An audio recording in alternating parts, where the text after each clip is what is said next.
little bit about our Pro Street truck and the 3 years that we ran the Pro Street and kind of the history and story leading up to it and what brought it about.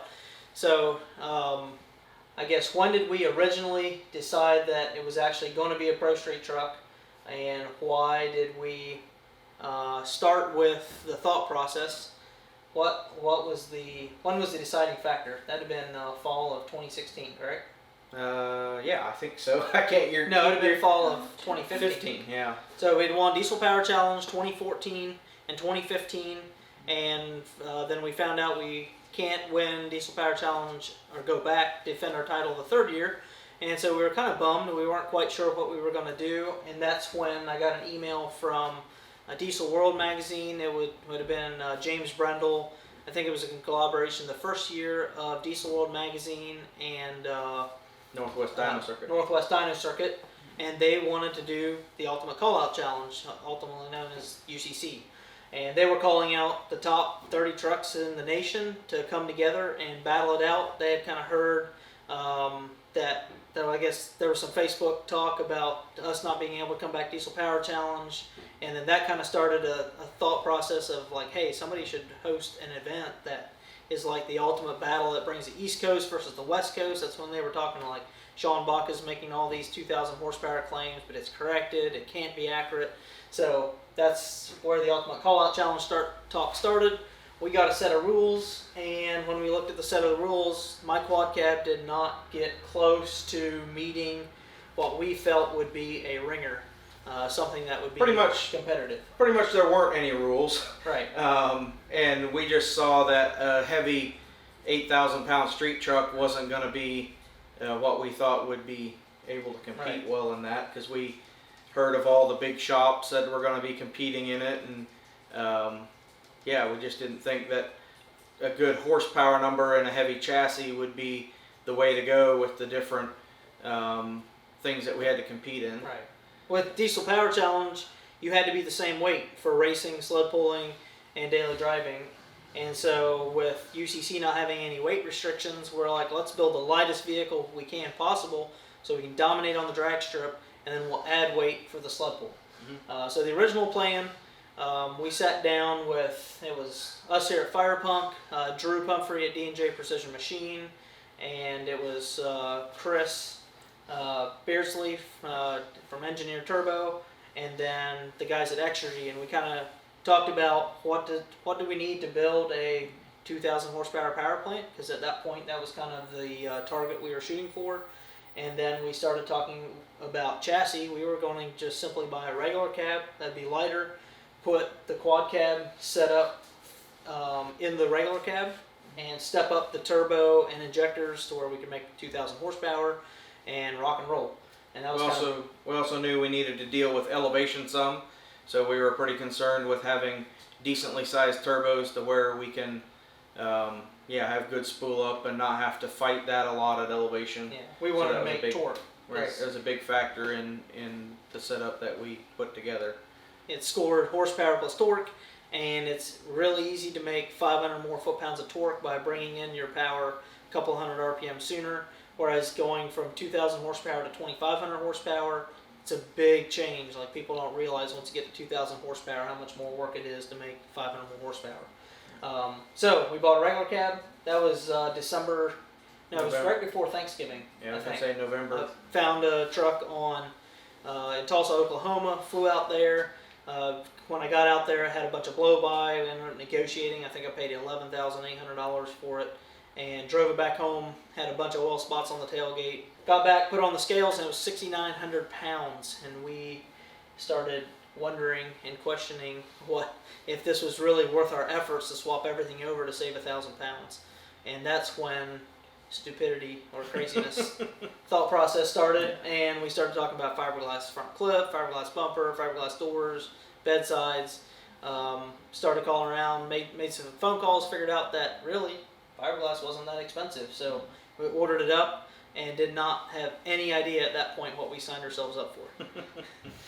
Yeah, and then we started gutting it and took the plasma cutter and cut anything that we could find to cut off of the truck. Ended up taking the cab off of the truck. We pretty much had it down to nothing, And then when we had it stripped that far, it kind of was like, well, now that we have the cab gutted and we have the dash out, so what do we do now, you know? Right. So ended up going to a standalone harness, and really thought that we were kind of crazy to not just back half it while we're at it. We'd never done anything like that before, but we said, shoot, why not try it on our own and just roll with it? So we really didn't want to even consider the back half originally because of sled pulling.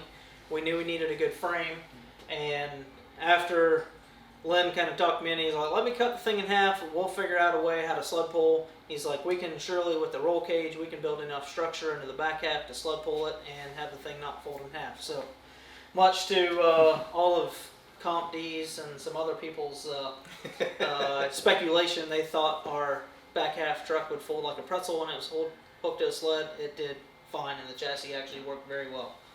But yeah, I mean that was really just the start, because we gutted the truck, and it took about a week's time to gut it. Went to PRI, got a whole bunch of more bad ideas, but we had a strict budget. We had kind of figured out how much money we can spend, and it wasn't that much. Our original budget was about $25,000, and that was stretching it for us. We were still a young business, growing, and $25,000 is a lot to anybody, honestly. But I don't know, I think either God was looking out for us, or we were just extremely blessed in January and February, because our sales were like literally double of what they'd ever been before, and we ended up with some extra play money for the race truck January and February, and we ended up with some nicer equipment just for our steering, just a whole bunch of parts and pieces. TBM brakes, all 4 corners, you know, that's $1,000 a corner. It just costs a lot everywhere you turn. But long story short, we ended up with a chassis that was on the scales. We were, what, 4,930 pounds? I was going to say, yeah, original, I'd say lower 4,900s. And we had $66,000 invested from start to finish by taking parts out of the quad cab and putting it in the race truck. And we went to the engine dyno, and we could not quite get to 2,000 horsepower. We got to 1961, I believe, the first year, and like 3,300 some foot-pounds of torque. So we were almost at our we were 40 horsepower shy of what our goal was going to UCC. The other fun thing about this whole thing was we kept it under our hats for really the whole winter, except for you know, kind of the people that were helping us and some of our insider friends, I guess you would say, or either that, or you could call them the godfathers of diesel, I guess. We relied quite a bit on Phil Taylor and Travis Grobelby and Sam Smith and some of those guys, just to share their knowledge with us. They'd been playing in the diesel drag racing world for a while, and so we bounced a lot of ideas off of them. Looking back, like chassis wise, we were clueless. Like we had no idea what we were getting ourselves into, but for what we had to work with, and for never having done it before, I think it all came out pretty good. There's things I definitely wouldn't do. Like we put a ladder bar on the truck at first, and I wouldn't ever do that again. We ended up changing that then the next year, but and we went ladder bar because Phil Taylor had a ladder bar set up, and his to date had the fastest 4-wheel drive 60-foot time. He'd been a 132 60-foot. We're like, boom, there's a recipe. Let's follow it. Just do what he did. If we can go 132 60-foot, we'll be ecstatic. And to give a little bit of history as to like what the diesel world was doing at that time, believe the fall right before we started building it, 2015, Chase Lunsford had gone 560s like 3 times that fall. Yeah, people lost their minds. People were losing their minds at how fast that was, and now if you show up to a pro street race and go 560s, you're slow. You're on the trail. Yeah. So yeah, that was fun because we kind of kept it under wraps. If somebody walked in the shop and asked what was going on over here, we had called it the customer's truck, so we didn't have to lie to people when we said it was the customer's truck. Yeah, it was on the way to Rudy's when we made the reveal. Basically, I posted a picture of the quad cab, and I posted a picture of the Pro Street truck. I said, you know, my white truck, my new white truck. Here's hashtag my white truck, because I'd always just hashtag my white truck, because people would ask, what truck are you bringing to the call-out challenge? My white truck, and that's kind of why we had to stick with a white wrap on the Pro Street truck originally, because I called it the white truck. Yeah. But that was fun, because I made that post, and it was like the internet went crazy. People were like, it's not the quad cab that's coming out. They're coming out swinging. We went to Rudy's. That was 1 week before UCC. 1 or 2 weeks. Yeah, it was just right before it. No, it was about a month before because it was the following week after Rudy's that we went in our quarter mile. Okay. So we came back. We went to Rudy's and we went 560s first weekend out. And come to find out, we had our compressor cover. We had actually taken the turbos off after we dynoed and put the thing back together, and our V-band clamp on the manifold charger actually got in between the compressor cover and the center section, and the compressor cover wasn't even on right. And like the whole time at Rudy's, our manifold charger wheel was hitting the cover, and had a huge boost leak and didn't even realize it. We come back from Rudy's, which we made it to the semifinals, which we were fine with. And the very following weekend, we fixed the turbo, got the boost leaks fixed, and went to Killcare and ran a 541 in the 8th and an 827 at 166 in the quarter. And that was like the first full quarter mile pass we ever made with the truck, and it like hauled. And we were tickled pink because now we were already past our 850 chassis cert. And we were like, well, how's this all going to play out? But basically, it put, I think, everybody going to UCC on alert that says, hey, the East Coast is coming to play, and we wanted to bring the title back to Ohio. Yeah, we felt pretty good going out there, but yet we had no idea what to expect. The dyno especially, I guess, right.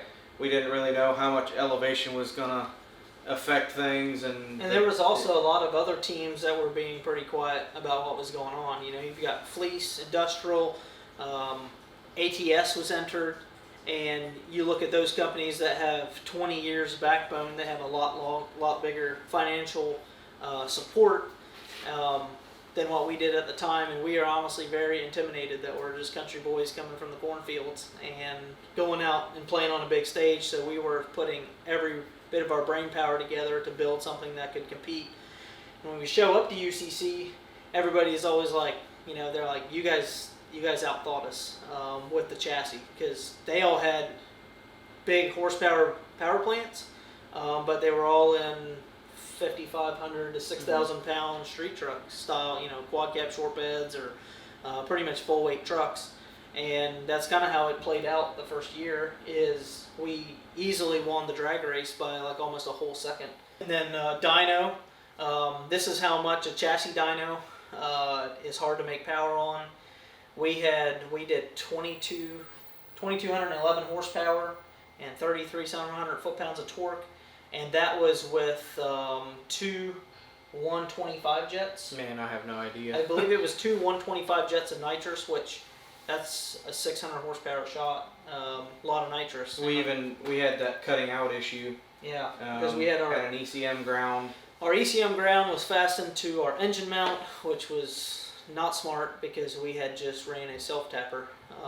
Again, things that we don't know. So literally we came back from UCC, took the self-tapper out, put a nut and bolt in where we could actually get a good solid ground. It didn't cut out ever since, so we don't know what we left on the table there. But altogether, we had a great event, ended up winning the event. The sled pull went really well. The truck shut off both times. Well, the first time it shut off. Well, it shut off both times, and the second time we coasted at like 360 Well, feet. and the second time, to add on top of that, I remember I was maybe at the 100-foot mark when the truck was pulling, and I just remember looking under the truck, and there's just transmission fluid spewing out from under the truck. We had one of the lines, one of the cooler lines had come off and was just literally peeing transmission fluid on the ground the whole way, but apparently there was enough fluid in it to get the thing a whole way down the track before it quit on us. Because that was right where we put those quick disconnects on, because we thought we would be smart and put quick disconnects in the line, so if we did have to change the trans at the track between rounds, we could just quick disconnect, take it apart, throw it back in. But one of those fittings, actually the hose pulled out of the end, and it was like straight half-inch line of fluid on the whole second sled pull. So we ended up coming out second in the sled pull. Second place, and Ryan Milliken's truck was the one that beat us, and that was with Chase Fleece driving. Right. So it was good fun. Like the scene in Utah at UCC was beautiful. It was a really nice venue, but there was only like 800 people spectating. It was not a lot of people tuned in. There was a decent crowd for drag race day, but anything over at the fairgrounds was very sparsely attended. It wasn't anything like what they do at Indy. Right. But yeah, so we were stoked. I mean, that event though, while it gave us extreme exposure, the money that we spent on the truck, and then taking the whole shop to Utah for a week's time, literally almost broke us. Like it was. Well, and then we also put up the upstairs here over the same time. You know, like we were finally we had some really good months, and we spent, I don't know, $16,000 or $20,000 putting on an upper level at the shop while we were gone. We figured it'd be a good time to do it. So we did that, and we come back, and you don't realize how much money goes out of a business in a week until you're not there every day making it. And it was about 2 weeks after UCC. If we wouldn't have had a chunk of money to come back from UCC with, I'd have been a little worried, because we were quickly down to bare bones. But fortunately we did win. So it was a little bit of putting all our eggs in one basket. I would not necessarily recommend it for new shop owners, because if something would have happened and we would have lost, not got any recognition in it, that was a financial decision that could have really set us back moving forward, to put that much money that we normally used in operating funds into it. But for us, we were blessed, and we won, and it paid off. And then 3 months later, we had recouped 100% and then some, because of the publicity we got from the event. Yeah, moving forward from UCC. Then we had a truck, so we had to race it. Right, yeah. And so, I mean, we did kind of keep that in mind. We were kind of thinking of Pro Street racing when we were building the trucks. So we're going to spend this money, let's actually build something into a rules for the racing organization we like to race in. So Pro Street it was, and we went on, and we won TS, and then we won like two of the events. It came down to a points battle between us and Chase Lunsford at Rudy's, and he went out in the first round, I think. And we went on to win, right, and gave us the points championship. So 2016 was kind of our lucky year. Won UCC and won ODSS points. First year out with a truck. I mean, that was kind of unheard of in the Pro Street world. And it really changed the class quickly, because now we were below our cert. No, we weren't below our. Were we below? Did we get? Well, that was all 8th mile. So it was all 8th mile, but we were going 5, because we were allowed to go 5:30s. Because we went 25.6. Ryan went. 29. Ryan went like a 29 that fall, so I don't think we had it all been under that cert at that point. Right. But that got us thinking, like here we're pushing the limits. SFI was on alert, because they see these 4,500 pound trucks going faster than the 850 cert, and there's literally no certification out there for a 4,500 pound vehicle. To get the next certification to go 750s, you had to be below 30. 799. Wasn't the 750 cert a 3,600 pound? Right. So SFI actually came to Oklahoma. Was it Oklahoma? Yep. NHRDA race, and they watched the trucks, and they went back and they had board meeting, and that's where our 25.6 cert came, just for our heavy trucks. Right. And so now we can build a 4,500 pound vehicle with a 799 certification, which moving forward we ended up at running a 788. So that's kind of where we knew we were about as far as what that chassis would let us go. But I don't know, what were the main highlights you would remember about running Pro Street? I mean, what were the biggest moments? I mean, aside from the UCC weekends, pure racing, like I still really remember that first weekend racing at Rudy's. That was a lot of fun. Just the whole excitement of something new, and then it running as good as it did. That was still back when Aaron would put up a bounty. Yep. If you ran, I think that weekend it was, if you ran 60s, you got a $1,000 bonus just for making a pass in the 60s. So we were able to get that. So that meant we were running with the front of the pack, and that was a pretty big deal for us. I just still remember rolling the thing out of the trailer, and some of my friends, being around, getting to see it first, and I don't know, it's just a lot of fun. And then it's very rewarding when you build something like I don't know, you guys don't really understand how much time and efforts everybody here at Firepunk put into that. I mean, that was a lot of sacrifice, a lot of late nights, and I'm not talking late nights. I'm talking all nights. Like You go home at Right. 4:30 in the morning, you shower, you lay down, you sleep for 2 hours, you get back up, shower, get back to 8 o'clock, and it's rough. Like you're dragging your feet. It was a lot of work, but we were motivated, we were excited, we had a vision, we wanted to win, and the whole team here at Firepunk put it in it. And it's not just me and Lynn. Like we kind of had the initial thought and process, but it was everybody's efforts combined is what we can credit the success of that 2016 season, especially. Moving to 2017, we moved the engine back 14 inches. We did the 25/6 cert. We did not realize, but like 2017, we did almost as much work on that That's chassis. also when we went from the factory ECU to Bosch. Right. So Yep. yeah, and then with moving the engine back, that meant replumbing all the turbos. It was really just kind of almost a start over. Right.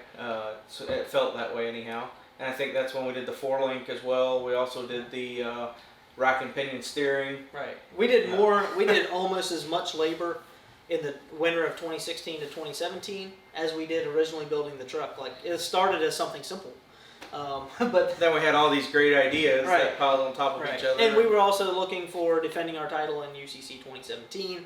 We wanted to make sure we're like, now we've kind of shown the world what a lightweight vehicle can do, so we just knew everybody was going to come out with a 4,500 pound vehicle, and we needed to be on our A game to be able to compete. And that's when we were determined to make 3,000 horsepower.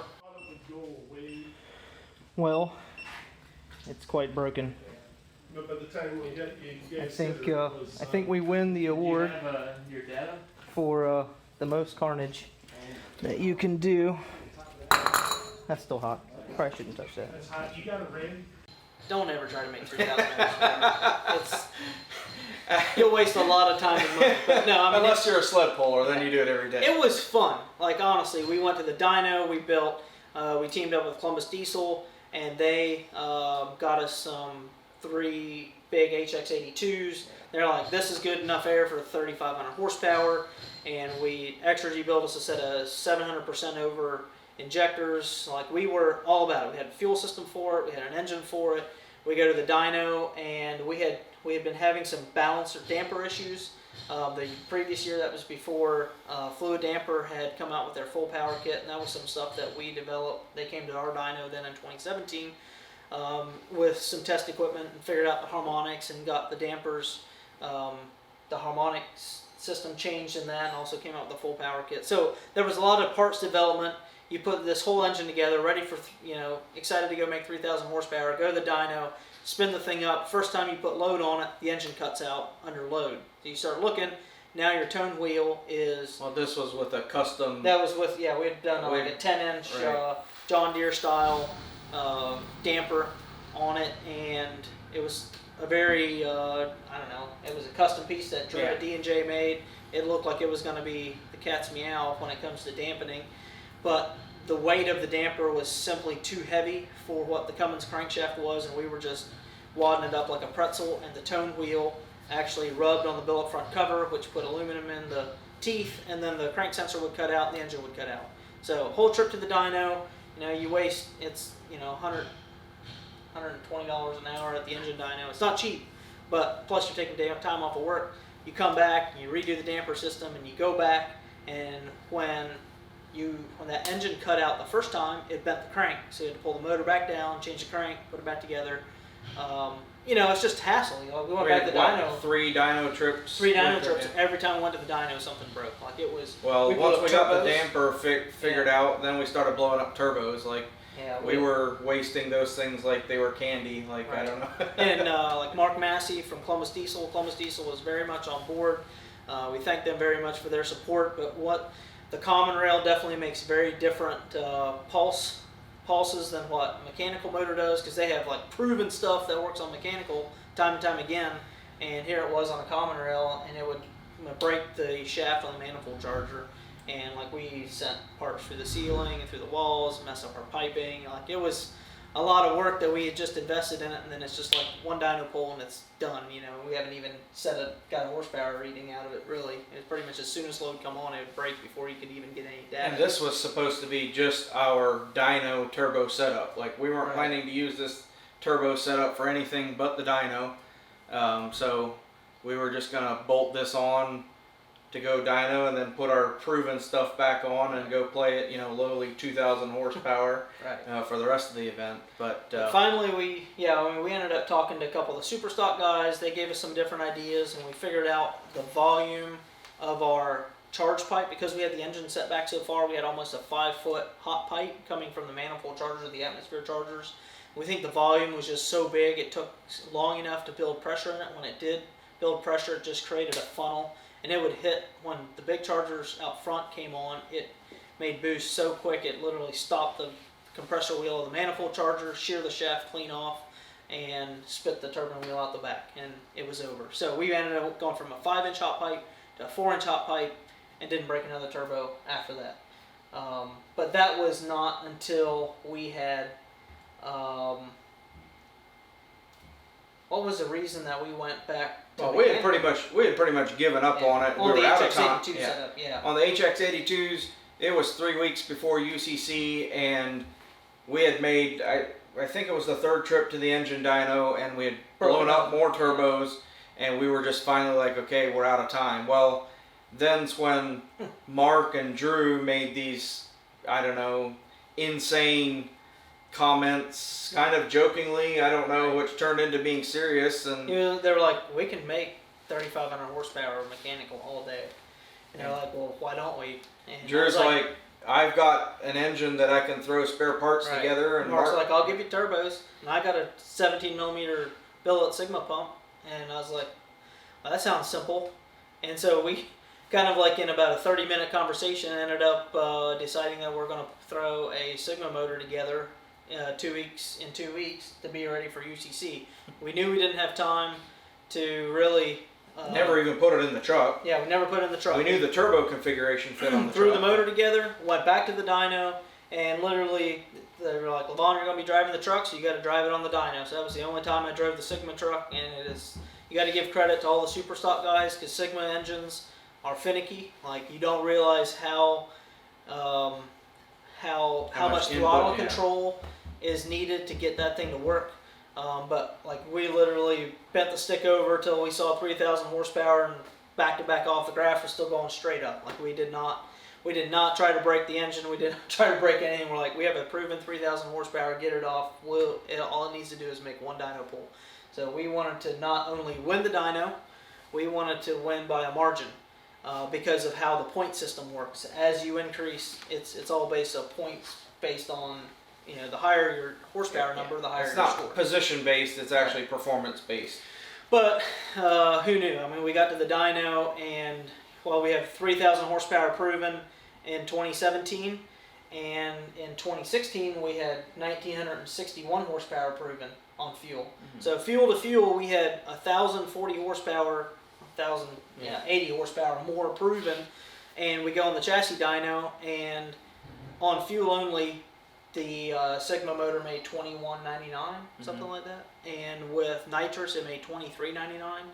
So that tells you how much slip that a chassis dyno is. Like we made more boost on the chassis dyno. We loaded the engine hard, but either the transmission slipping or the tire spin is slipping. There's something we did not have a hold of the engine to be able to read. Well, we saw quite a bit of RPM difference in our data log versus what the dyno read. Right. On the chassis dyno, I pulled it to 6,500 RPM, and the chassis dyno only went to 5,500 RPM. And when I let off of power with the Sigma motor, it went from 6,500 instantly down to 5,500, and then coasted down and followed the chassis dyno graph. So somewhere there was 1,000 RPM worth of slip. Which is part of the dyno game. It's just. At that power level, there's a lot more to it than just making power. It's all about being able to apply it when the dyno can actually take it and sticking the tire and making all of that stuff work. So that's when we learned that the chassis dyno now at this point is more of a game than it is a real contest of who's got the most horsepower. Because it's still part of the competition. It's part of the competition, but it is not a true horsepower reading. And because like the industrial crew did the same thing. They picked up 800 horsepower over the wintertime on their engine dyno and go to the chassis dyno and made within like 50 horsepower. Weren't they like 24? It was a little more than the year before, but it wasn't a lot. It was like less than 100 horsepower more when they found 800 horsepower on the engine dyno. So everybody came out gunning. 2017 UCC was fun, but we worked our butts off because that was. That's honestly, it's one of the craziest things we've ever done, but probably some of the best memories I have too, just because of all the work that went into it. It wasn't only our shop that was like fully invested in this. It was all of Drew's guys, and Columbus Diesel was helping, and then really any of our any of our close friends. Right. We had a shop over. It was Columbus Diesel, and Indy, they let us use our shop. Right, and I remember at one point on Friday night counting nearly 30 people that were working on something. Yeah. It was, and like we came back from drag race day. Right. We got over to the shop at what, 8:30. By midnight, we literally had bare frame, just a chassis shell. Both of the axles were out from underneath the truck because of the way that the Sigma motor was. We literally couldn't bring it into the front of the truck. We actually had to drop the axle out from underneath the truck and bring the engine in from the bottom. Is the only way that it would fit with the top feed injectors and the deck plate and everything. We couldn't make it fit up over the engine mounts and stuff. So a couple guys pretty much took turns sleeping in lawn chairs for about half-hour cat naps at a time, and we jumped back in. But it was awesome to see that many people come together that don't ever work together on a daily basis, and they were the whole team work was just amazing because it was like it was pretty cool because we split people up into halves for the most part. The first part of the evening everybody was there, but then once it got into late night, we sent half of the guys to go sleep while the rest of us finished teardown, and then I think it was about 3 or 4 o'clock in the morning when pretty much we had shift change, and everybody that had been working went to sleep, and we brought the other guys in, and we kept right on going. So we fired that thing up at what, 9 o'clock? Something like that, yeah. We were pushing our time. It pretty much took a solid 12 hours to tear that truck completely down, take the common rail out, put the Sigma motor in with the HX82s. We had to wire batteries. We had to put a hand throttle in it. We had to add like one of those hydraulic pumps for our steering and our brakes, because that stuff all went away with our common rail motor. We had to run to a Napa store that morning to buy some jumper cables so that we could use those for battery cables. Yeah. We had strapped a battery in the chassis somewhere for just a bunch of little stuff that you don't really think about having to overcome. We were somewhat prepared for it, but there was still a little laundry list of things that we kind of had to use some ingenuity in the morning to get figured out. But I will never, that's a memory I'll never forget, is starting that thing outside of Columbus Diesel, and the engine's just sitting there, the whole truck's just sitting there shaking, just idling with a Sigma. Like, I just want a Sigma motor just roll around in a parking lot. It's pretty much a bunch of boys that are very excited. I don't know, I can't really describe it. Yeah, and then getting the thing back to UCC, we brought it in on the gooseneck, and we fired the thing up on the gooseneck, and pretty much pulled all the people out of the stands. It was amazing because everybody came in and were just in shock of what they were seeing, and it was crazy. Yeah. And then we go in, and Dyno did not make the numbers we wanted, but overall I'm going to back up a little bit in that whole thing. Some things that I remember: we got it off of the truck, and we got the thing warmed up partially. Then it's kind of started spewing oil places, and we were kind of freaking out. Well, we had a pump for our return oil off the turbos. We had to mess with the plumbing a little bit to get that fixed. So it ended up not being a big issue, but it was something that kind of freaked us out last minute. And then we had a couple minutes to spare before it was our turn to dyno. So we thought, we've never really been through the gears with this thing or anything. Automatic transmission, converter and everything. We don't even know how it's going to take the load and stuff. So we decided we're going to move the thing outside. We're going to put the back end on jack stands, and we're going to go through the gears. And pretty much every time I'd hit third, it would just flood the motor and it would die. Right, and this is free revving. Right. So we're kind of freaking out. Kind of. Drew was like, dude, I screwed you guys. This was a terrible idea. We're never going to be able literally could not get it to shift to third on jack stands. And it was Darren Morrison was like, try shifting at 5,500 RPM. And I was like, all right. Sure enough, 5,500 RPM, it shifts, takes load, no problem. They like to spin. So on the dyno, I remember we finally worked the thing up, getting up through the chop of the Sigma motor, and you get to 3,000 RPM, it starts smoothing out, and it got about 5,500, and the dyno operator's like, are you ready? And I'm like, I'm in first gear still. And he's like, oh. So, you know, 5,500 RPM, bang second, 5,500 RPM, bang third. And Drew had before, after all the turbo stuff we had blown up, we had seen some pretty crazy stuff. He had told everybody, like, back up. And people, like, backed up a step. And then about when I hit third gear, 5,500 RPM, then people, like, they started kind of took backing us seriously up. Like, okay, this sounds like it might actually blow up. So, I don't know. It was fun. The truck sounded amazing.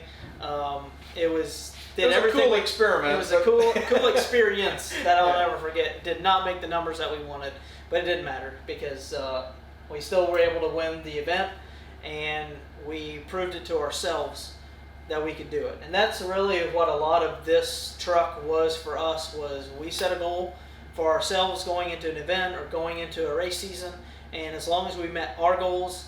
If somebody else beat us, good for them, but we wanted to meet our goals, and that means we did not plan good enough to win. Yeah, that was also the year that we had the drive shaft issues on the sled pole, I believe. Yeah. We had to put a carbon fiber drive shaft in to save weight. On the front. Yeah. Front wheel drive.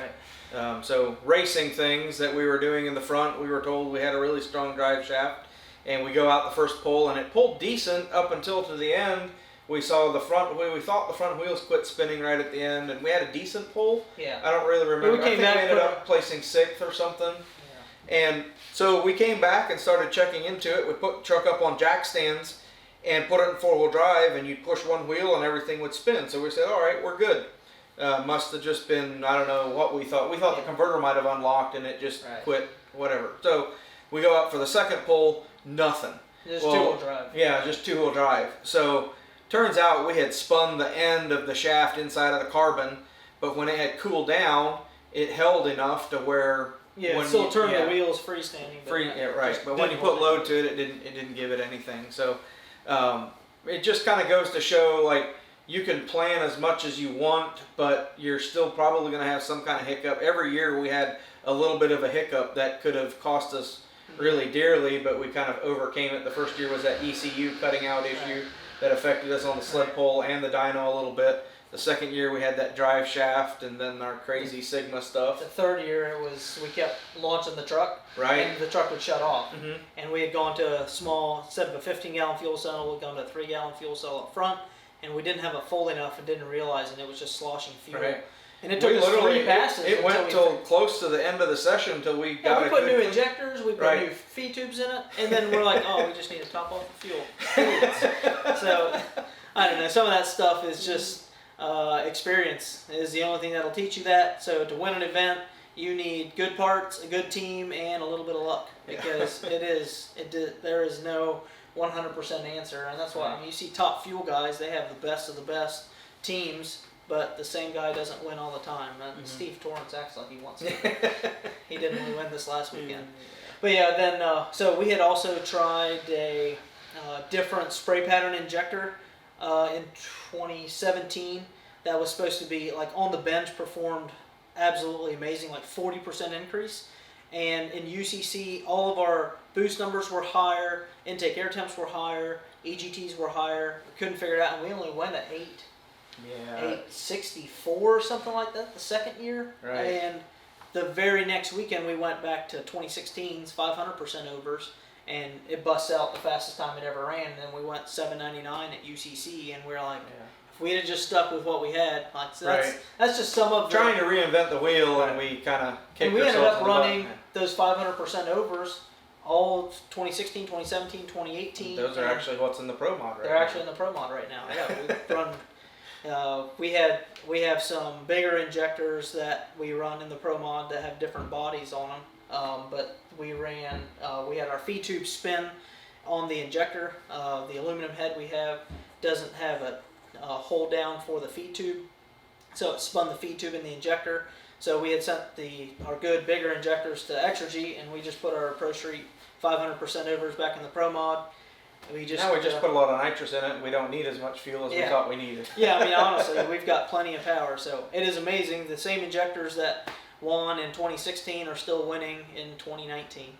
But we have learned a metric ton on fuel systems, turbos, engines like Druid D&J. You want to give a shout out to them because they have put a lot of cubic time and dollars into R&D. Because if we go to the engine dyno and you break a crank or something stupid like that, and you got to go back and pull the motor out, put a new crank in it. Now we have a Winberg billet crank that we have upstairs. We're going to put that in the billet engine going in the Promon, but that might end up changing the harmonics enough that you might need to change the damper again. That there's every time you change something, there's a reaction that you have to learn. So there's a lot of things that we've learned, and that's why I might be a little bit stubborn in my ways. If you see me comment on something on Facebook, I will comment on something that I've personally seen with my eyes. I've seen it work, so I believe in it. So if you ask me what kind of injectors to buy, I'm going to tell you an Exergy, whatever I've seen on the dyno work good. That doesn't mean DDPs or SNSs or industrial injectors are garbage. It just means that I personally have installed this set of injectors here. We've dynoed it. They work real good. I know I can recommend them with confidence and know that if you buy them, and you should have the same results. So everything that we buy and sell here is stuff that we've learned on the race truck, and now I can recommend it to customers and know kind of what to expect. So that, I don't know, hopefully some of our expenses and time and money invested will save you guys money in the long run. Yeah. And then going back to 2017, I believe it was, that would have been the second year, right? Yeah. The middle of the summer, we changed out to 9-inch axles. Yep. That was kind of the next progression and everything, and we didn't really realize how much of a difference it would make, but it made a really big difference as far as rotating weight. I think we shed a little bit over 100 pounds in rotating weight by doing that. But a total of total of about 250, I think it was, and that. No. Well, that would have been more per axle because we were right. we went from 49.30 race weight down to 43.90. 49.30 to 43.90, and we had to add like 110, 120 pounds of ballast. Didn't we? I don't know. I don't think it was quite that drastic, but we did have to add some ballast. But the biggest thing I just remember about that first weekend was we went to Rocky Top. We busted out, I believe, 511 at one.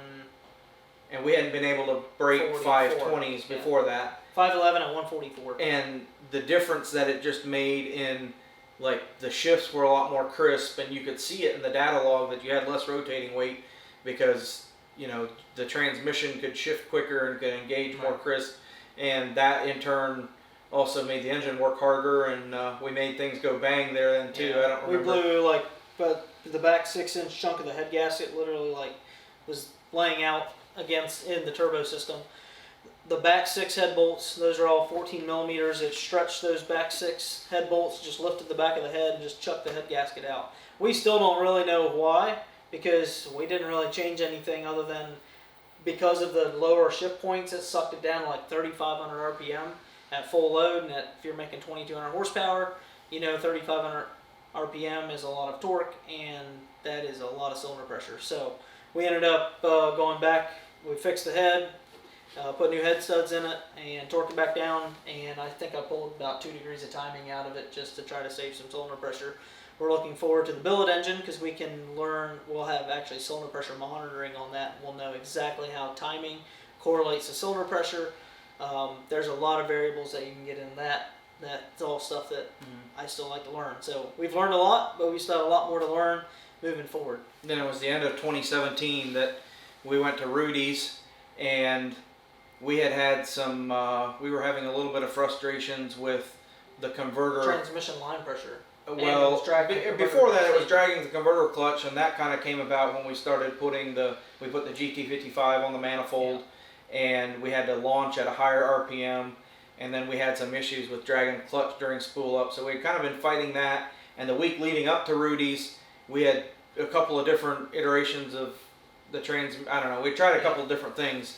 And the night before, we just kind of went back to what we thought we knew. We put it back together.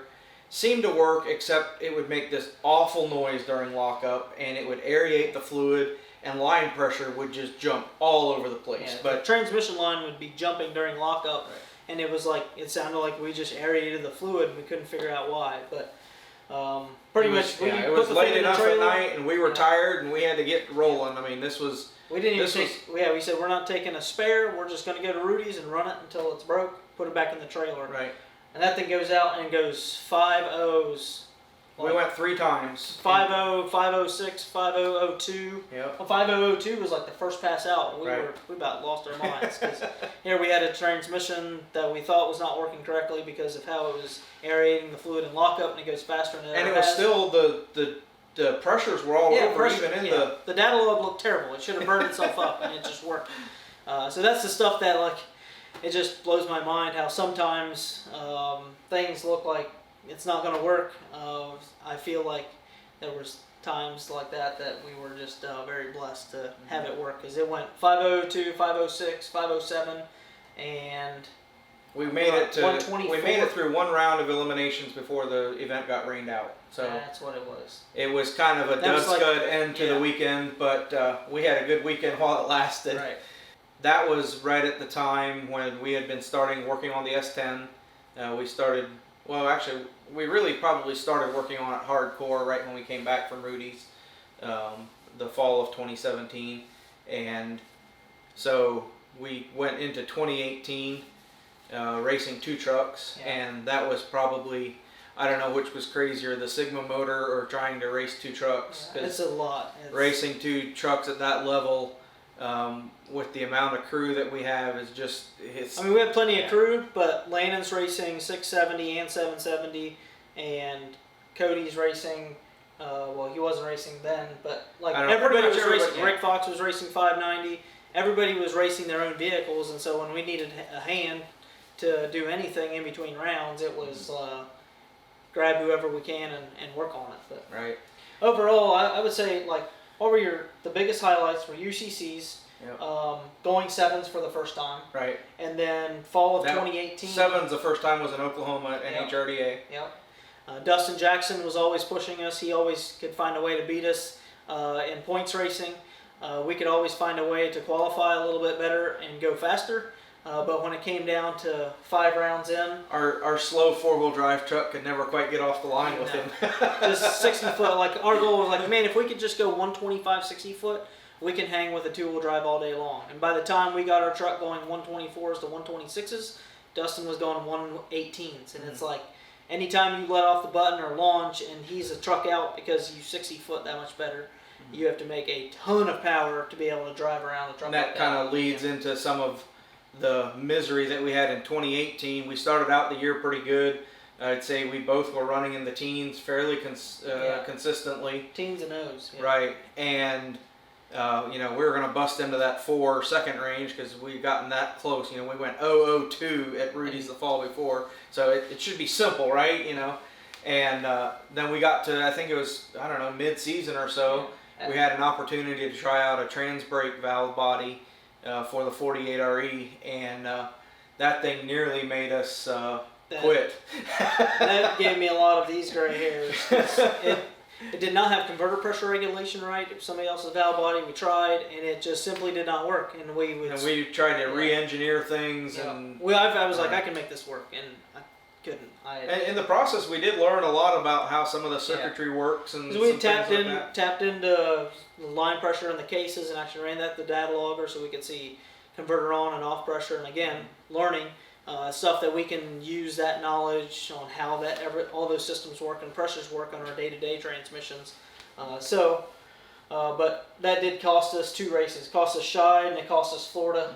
And then Rudy's, we went back with a vengeance. I'm like, put my regular Firepunk Comp 3 transmission, valve body, everything in the way we know it, and At that I'm point, going to we're do the nitrous jets. yeah. Nobody's going to ask me what's in there. So they let me do the nitrous jets, and we went 497 at 151, and I could really care about literally nothing else that weekend because we went 4s. So first of the 7s and first of the 4s were goals that we had for a long time, and we really wanted it, and we achieved it. Yep. And then towards the end of that season, a number of us were kind of getting burned out running 2 trucks, always fighting the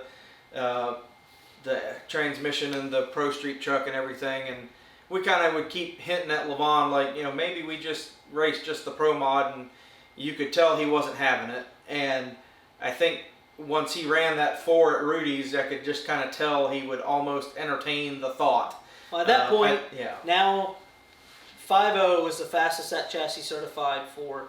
799 is the fastest that chassis certified for. So once you go 497 and you go 788, there is no next level. There's nothing that you can go out and go 480 and people will be impressed, but it's not going to count. So that was kind of where we started that thought process. And when we had Josh Scruggs actually message us asking about buying another Pro Street chassis wintertime. And that's when Lynn was like, "Levon, this is an opportunity. You need to push him."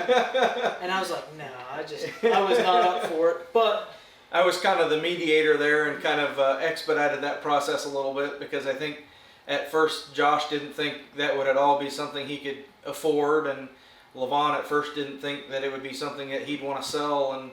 And when it really came down to it, when we kind of sat down and started looking at numbers for a rolling chassis and everything. I don't know, it took Levon about a weekend to I don't know, digest it enough to where he was willing to. The main deciding factor was my wife and I were expecting our third child, and which happened to be the due date the day before UCC 2019. And we didn't really know how that would all work out. We'd already won UCC 3 years in a row. My wife would kind of voted to just sit out a year, and that was kind of, now we had an opportunity to sell the chassis, and I think it was the part of the adulting in the back of my head that I knew was kind of the right thing to do. I didn't really want to, but now we're 8 months later, I think it was the right thing to do, because now we're racing the S10. My race season is a lot more manageable, because race weekends I can bring the family along. We used some of the money from the Pro Street roller, and we bought an RV so we can tow the race truck to the races and bring the families along. Our family and Lynn's family can all fit in the bus. It's a little bit tight, but it works. So now you can bring the family along and you can race. I can tune the S10. You can pay attention to other customers, and you can hold your kids and have an experience. It's like a camping weekend, except you're doing it at a racetrack. And I think long term, it was either do a whole lot less racing or figure out how to accommodate the family. So we're accommodating the family, and I think we're making memories. Yeah. But overall, I don't know, that's kind of the story of the Pro Street truck. I mean, there's literally, we could talk for an hour about all the different, or 2 days probably, about all the things that we did.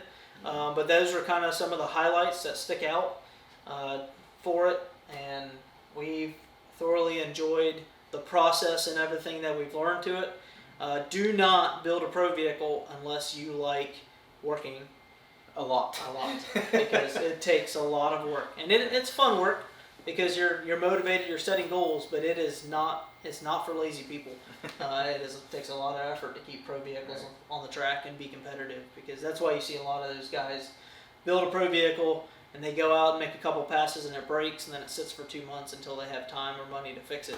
I also think you have to have a pretty competitive nature to enjoy it. I mean, it's competition. I don't know. It's what we grew up on, I guess. I'm not sure. Everything was turned into a competition, and if you don't enjoy the competing part of it, the work becomes miserable pretty quick. Right.